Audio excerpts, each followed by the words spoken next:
तो अभी तक जो ऑब्ज़र्व किया हमने वो ये है कि आप एक नोड क्रिएट करेंगे जो आपने हीप ट्री के अंदर आपने डालना है, जिसको नोड क्रिएट कर लिया।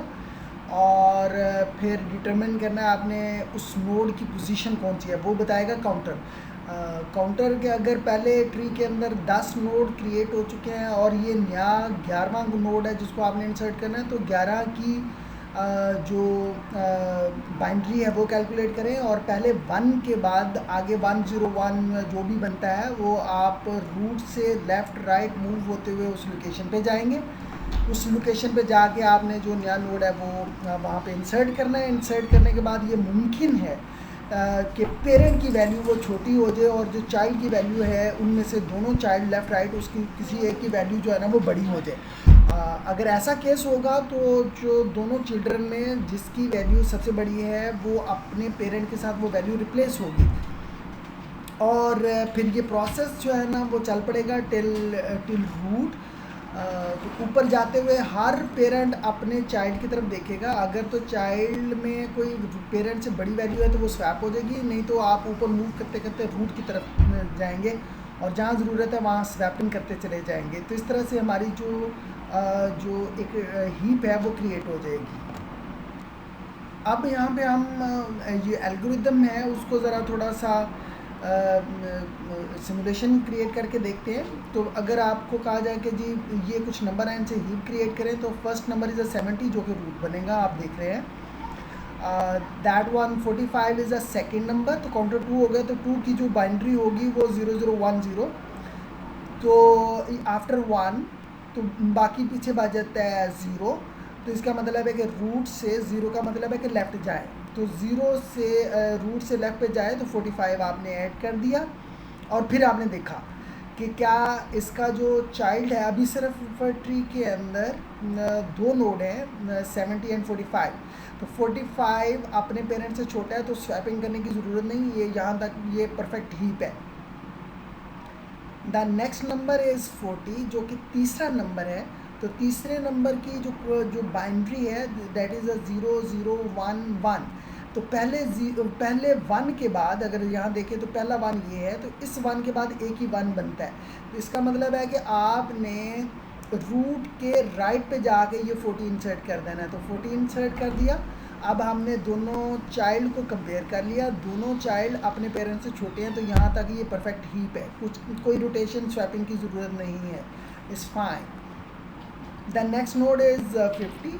तो जब हमने 50 इंसर्ट करना है तो this is 1 2 3 fourth node, counter 4 के ऊपर है। 4 की जब बाइनरी कैलकुलेट की दैट इज़ 0100। तो पहले 1 के बाद 2 0 बनते हैं लेफ़्ट एंड लेफ़्ट। तो पहला राइट से लेफ़्ट पे जाएं और उसके लेफ़्ट पे जाके तो आप 50 को इंसर्ट कर दें। जब इंसर्ट कर दिया हमने 50, अब हीपिफाई का प्रोसेस करना है। तो हमने देखते हैं कि ये जो चाइल्ड है अपने पेरेंट से बड़ा है। अगर ऐसा केस है तो इसको हमें रोटेट करना पड़ेगा, इसको स्वैप करना पड़ेगा। जब स्वैप करेंगे, इनको इंटरचेंज करेंगे तो 50 ऊपर हो जाएगा और 45 नीचे आ जाएगा। तो अब ज़रा ये टॉप तक हीपिफाई का प्रोसेस चलाना है। तो इन दोनों में से हमने देखा कि इसका पेरेंट 70 जो कि विच वन इज़ ग्रेटर, तो हमें अब नेक्स्ट स्वैपिंग की ज़रूरत नहीं है। तो यहाँ तक ये 50 इंसर्ट करने के बाद ये एक हीप बन गई। और हम जानते हैं कि heap is a complete tree, और ये top to bottom left to right filling हो रही है। तो जब इस लेवल के अंदर 2 ही आ सकते थे, तीसरा एलिमेंट आप प्रॉपर लोकेशन पूरे ऐड हुआ, and this is a perfect heap. अब अगर हमने एक और नोड ऐड करना है 35, सो 1 2 3 4 5 ये 5th नंबर है। तो 5 की बाइनरी कैलकुलेट की, तो 0101। आफ्टर फर्स्ट 1 हम देखते हैं कि 2 नंबर हैं हमारे पास 01। तो रूट से लेफ़्ट एंड देन राइट, तो रूट से लेफ़्ट एंड देन राइट, तो ये वाली पोजीशन सॉरी और राइट। सो रूट से लेफ़्ट एंड देन राइट, तो ये 35 45 का राइट चाइल्ड बनेगा। तो जब ये राइट चाइल्ड पे जाके इंसर्ट कर दिया तो हमने देखा कि इसका पेरेंट बड़ा है और जो चाइल्ड जो इंसर्ट हुआ है छोटा है, तो इसका मतलब है कि दिस इज़ परफेक्टली ओके। तो ये हीप होगी हमारे इतने नंबर्स की। इसी तरह से अगर हमने इस हीप के अंदर 39 ऐड करना है. So which one is a 6th number element है, नोड है जो ऐड करना है हमने. तो 6 की बाइनरी कैलकुलेट की. आफ्टर फर्स्ट वन हमने देखा कि राइट एंड लेफ़्ट पे जाएं और इसको रूट से राइट एंड लेफ़्ट पे जाके हमने नोड इंसर्ट कर दिया 39. इंसर्ट करने के बाद हीपिफाई का प्रोसेस देखेंगे. अगर इसका पेरेंट छोटा है तो हम इसको दोनों चाइल्ड को कंपेयर करके तो रिप्लेस कर देंगे पेरेंट के साथ. विच वन इज़ लार्जर दोनों के अंदर से. तो इस केस में हमने इंसर्ट किया तो हमने देखा कि 40 से छोटा, तो हीपिफाई का प्रोसेस स्टार्ट करने की ज़रूरत नहीं है. All right, next is a 16 which is a 7th node. Binary calculate की और फिर लेफ़्ट राइट मूव करके 16 जो नोड है वो इंसर्ट कर दिया. Next is a 20 which one the 8th node. 8 की बाइनरी कैलकुलेट की 1 0 0 0. आफ्टर 1 इसका मतलब है कि लेफ़्ट से रूट से लेफ़्ट पे जाएं, फिर लेफ़्ट पे जाएं, फिर लेफ़्ट पे जाके इंसर्ट कर दें. तो रूट से लेफ़्ट पे गए, फिर लेफ़्ट पे गए और फिर लेफ़्ट पे जाके हमने 20 इंसर्ट कर दिया. तो ये 20 यहाँ आ गया. जैसे इंसर्ट किया हमने देखा कि क्या ये वाला जो नोड है अपने पेरेंट से छोटा है.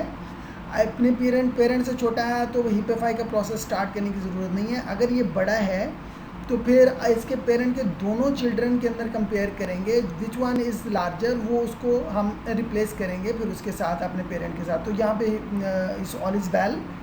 Similarly 15 which is 9th node.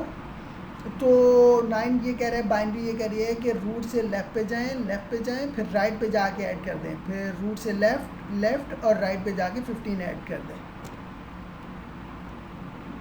अब एक लास्ट नोड हम इसके अंदर इंसर्ट करते हैं विच इज़ अ 65. और ये हीप के अंदर जो इंसर्ट होगा ये है 10वां नोड. 10 की बाइनरी कैलकुलेट की, इस 1 0 1 1. तो ये जो 65 की पोजीशन है कहाँ जाके इसने इंसर्ट होने. तो हम आफ्टर 1 का मतलब है कि रूट से लेफ़्ट पे जाएंगे, फिर राइट पे, फिर लेफ़्ट पे जाके हम इंसर्ट कर देंगे.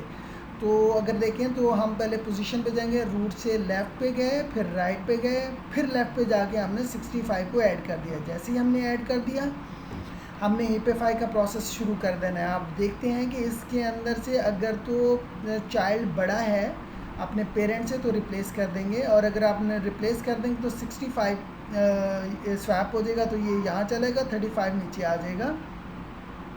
तो जो कि हम यहाँ देखते हैं, तो 65 ऊपर चला गया, 35 नीचे आ गया. और आपको पता है कि हम हीपिफाई का प्रोसेस जो है ना रूट तक चलाते हैं. फिर इन दो को 65 जब रिप्लेस हो गया, इसको अपने पेरेंट के साथ रिप्लेस देखा हमने, कंपेयर किया, तो हम देखते हैं कि पेरेंट फिर छोटा है. तो अब इन दो के दरमियान में कंपैरिजन होगा. इन दोनों में से जो बड़ा है वो 50 की जगह लेगा, 50 उसको रिप्लेस करेगा, स्वैप होगा. तो हम देखते हैं कि इन दोनों चाइल्ड में से 65 की वैल्यू बड़ी है. सो 65 50 पे जाएगा और 55 60 की जगह पे स्वैप होके आएगा. तो और फिर हम उसको रूट के साथ कंपैरिजन करना शुरू करेंगे.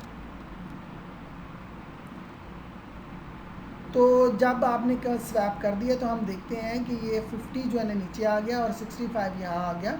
अब 65 को 70 के साथ कंपेयर करें तो स्वैप करने की ज़रूरत नहीं, क्योंकि पेरेंट के अंदर वैल्यू बड़ी है.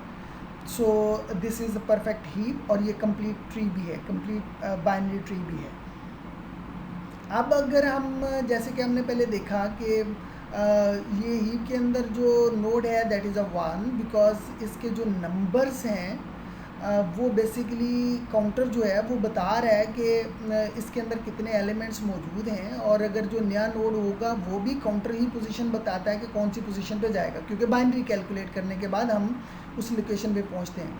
और ये हम पहले भी बात कर चुके हैं कि ये आइडिया हम एरे के ऊपर मैप कर चुके हैं कि क्योंकि काउंटर ही बताता है कि एरे के अंदर कितने एलिमेंट्स मौजूद हैं और जो नया एलिमेंट आएगा वो भी कौन सी पोजीशन पे आएगा. तो इसका मतलब ये हुआ कि एरे की जो ये पहली पोजीशन है तो ये एरे के पहले पोजीशन पे जाएगा, ये दूसरा एलिमेंट है, ये तीसरा एलिमेंट है. तो उसी तरह से दूसरा और तीसरा एलिमेंट एरे के ऊपर एज इट इज़ मैप होते चले जाएंगे. तो एरे के फर्स्ट इंडेक्स के ऊपर 70, सेकंड इंडेक्स के ऊपर 65, थर्ड इंडेक्स के ऊपर 40, 45 50 39 16 20, 15 एंड 35 एज इट इज़ यहाँ इसके ऊपर मैप हो जाएंगे। अब काउंटर की पोजीशन है वो दैट इज़ 11। अगला जो भी एलिमेंट आएगा वो 11th एलिमेंट होगा और वो एरे की इस पोजीशन के ऊपर है क्योंकि काउंटर इज़ 11। और अगर ट्री की बात करें तो 11 की हम बाइनरी कैलकुलेट करेंगे तो वो आप देखेंगे कि कैलकुलेट करके वो ये वाली पोजीशन को बता रही होगी कि इस पोजीशन के ऊपर 11th नोड आएगा, नंबर उसके अंदर डाटा कोई भी हो। और अगर यहाँ पे बात कर लें एरे की बात कर लें तो ये जो हीप ट्री के जो एलिमेंट्स हैं उनको एरे के ऊपर मैप करना हो तो वो हमने यहाँ बताया कि वो किस तरह से मैप होंगे। और अगर यहाँ पे कैलकुलेट करना है कि सपोज जो है वो 50 की अगर बात करें जो कि 5th इंडेक्स के ऊपर है तो इस 50 का पेरेंट कहाँ होगा, तो इस का पेरेंट होगा आई अगर 5 के ऊपर है तो 5 डिवाइडेड बाई 2, तो ये इंटीजर है 2.5 तो इंटीजर वैल्यू 2 होगी। तो 50 का जो पेरेंट होगा वो 2 के ऊपर होगा विच इज़ 65। और यहाँ पे भी हम देख रहे हैं कि 50 का पेरेंट जो है ना दैट इज़ 65। और अगर 50 का जो है वो हमने देखना है कि जो है वो लेफ़्ट चाइल्ड कहाँ होगा, तो ये है left child I multiplied by 2 तो 10। तो जो 50 का जो लेफ़्ट चाइल्ड है वो इस 35 विच इज़ इंडेक्स 10 के ऊपर है। तो हम यहाँ देख रहे हैं कि 50 का जो लेफ़्ट चाइल्ड है वो 35 है। तो इसी तरह से राइट चाइल्ड अगर किसी का कैलकुलेट करना है, अगर सपोज मैंने 40 का राइट चाइल्ड कैलकुलेट करना है तो 40 का राइट चाइल्ड इस आई मल्टीप्लाइड बाई 2, 40 है 3 के ऊपर, 3 मल्टीप्लाइड बाई 2 6 प्लस 1 7। तो जो 40 का राइट चाइल्ड होगा वो 7 के ऊपर होगा दैट इज़ 16। और यहाँ पर भी हम देख रहे हैं कि 40 का राइट चाइल्ड इज़ 16। तो इस तरह से हमने एरे के अंदर से किसी एलिमेंट का अगर हमने देखना हो कि पेरेंट कहाँ है तो इंडेक्स को divided by 2 is a parent, उस नंबर का जो लेफ़्ट चाइल्ड है वो कहाँ होगा आई मल्टीप्लाइड बाई 2 करके, तो हम उस इंडेक्स पे जंप करेंगे तो वहाँ उस नंबर का लेफ़्ट चाइल्ड होगा। आई मल्टीप्लाई बाई 2 प्लस 1 का मतलब है कि इस किसी नंबर का राइट चाइल्ड हमने देखना है तो वो भी इजीली जंप करके तो हम देख सकते हैं कि वो उसका जो राइट चाइल्ड है वो कहाँ होगा। तो इस तरह से जो हीप की जो मैपिंग है एरे के ऊपर वो हमने देखी कि वो कैसे नंबर्स मैप होंगे, पेरेंट लेफ़्ट और राइट चाइल्ड कैसे आप कैलकुलेट कर सकते हैं वो भी हमने देखा। अब ज़रा उसकी हीप के अंदर देखें कोई जो एलिमेंट हमने डालना है हीप एलिमेंट एरे के अंदर कोई नया एलिमेंट डालना है तो ये वैल्यू डालनी है एरे के अंदर और ये काउंटर को रिप्रेजेंट कर रहा है।